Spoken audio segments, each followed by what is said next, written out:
أخي صبرا على ألم الفراق.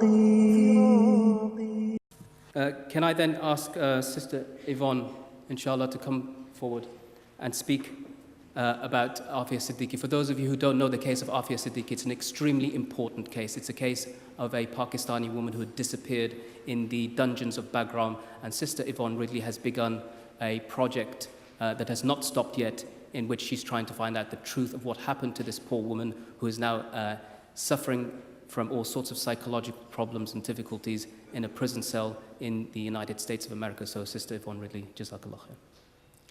Bismillah ar-Rahman ar-Rahim. Brothers, sisters and friends, Assalamu alaikum. It is a year now since I spoke to you about Dr. Afia Siddiqui, but 12 months on, I'm sad to report our sister is still in the hands of her abusers. 12 months on, she is still waiting for justice. And 12 months on, the lies continue to pour forth from the press unit of the Pentagon. But on a positive note, it is with great confidence that I can stand here and tell you the circumstances surrounding the shooting of Dr. Afia Siddiqui, as told by the US, are a complete tissue of lies. As a journalist, I can only deal in facts, and so I, along with filmmaker Hassan al-Banna, went to see for ourselves the prison cell where Dr. Afia was held, and to speak to those who held her in this cell where she was shot. The journey through the Khyber Pass and into Afghanistan was hazardous, and our time was very challenging indeed. But it was the journey to Ghazni which nearly cost us our lives, as we literally drove into a firefight between the Afghan police and the Taliban. Once my former captors realized we were friends and not foe, and were informed of our mission, they apologized and said the remainder of our journey would not be hindered, which was quite comforting.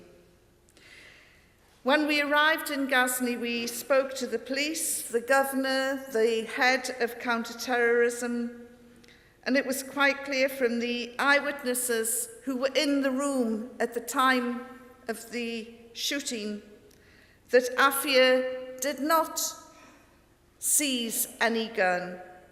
She did not try and pick up an assault rifle.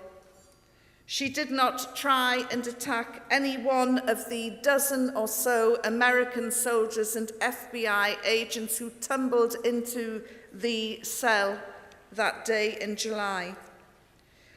Prosecutors in America accuse Afia of having ties to Al-Qaeda and say she grabbed this M4 rifle. And as I say, the people that I have spoken to on the record, on film which I have now handed over to Afia's defense team, say she never even touched the gun. It's also quite clear to me that had it not been for the quick actions and the insistence of the Afghan police to get her to a local hospital, she would have bled to death. How convenient that would have been. I also established that the iconic photograph of Afia Siddiqui slumped to one side was not taken after she had been shot, but it was actually taken on the day of her arrest. So what organisation would ever send anyone out on a mission in that sort of state to wreak carnage and havoc? It is quite obvious by looking at that picture, this is a woman in pain and in suffering.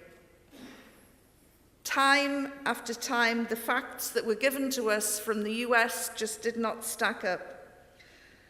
As I said, we've now handed the film over to her new legal team, and there is more information which I can't share with you at the moment, but it will prove again that the FBI and other intelligence agencies have lied about the case around Afia.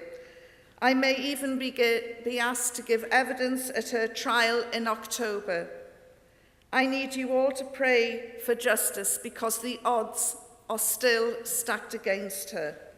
The judge has set aside a week for the trial, which will only focus on those 2-3 minutes in the prison cell in Ghazni. He has made it quite clear he is not at all interested in where Afia spent the last 5 or 6 years. He couldn't care less that she has been held in Bagram, confirming all our suspicions since Moazzam first raised them in his book Enemy Combatant. And we do know that she was held in Bagram now, after an irrefutable eyewitness account given by our dear brother here today, Binyam Mohammed. Binyam watched my film In Search of Prisoner 650, and afterwards he said, I know who 650 is. She is Dr. Afia Siddiqui. I called Colonel Mark Wright, Lieutenant Colonel Mark Wright in the Pentagon press office, who consistently refuses to tell me, by the way, where America holds its female enemy combatants. This is the man who denied the existence of women in Bagram until Lord Nazir Ahmed, here today, began challenging the authorities. I told the Lieutenant Colonel of this new development, yet another eyewitness account, but this one stronger and more convincing than any other. He called me back and he insisted Dr. Afia Siddiqui was not held in Bagram, and he sounded quite exasperated with my continual question and insistence that she was. And I said, Mark, you tell me who I should believe, because the information was given to me by Binyam Mohammed, a man who was tortured for 7 years because he refused to lie, because he refused to sign a false declaration.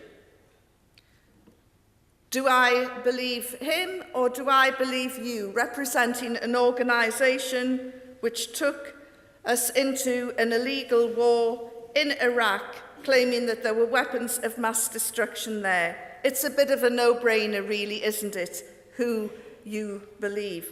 But the Pentagon press office is in complete denial, just like the media team in Bagram. They wouldn't even come and meet me when I paid a surprise visit to the heavily fortified base in Bagram. Moazzam must get the feeling I'm following him around, because last May I was in Guantanamo, but only for a few days. Bagram, the whole place is guarded on the outside by Afghan military. There's not a single American in sight. And when I arrived asking to speak to the media team, I was refused and kept at the gate. What media team doesn't want to meet the press? You have to ask, what are they hiding in Bagram?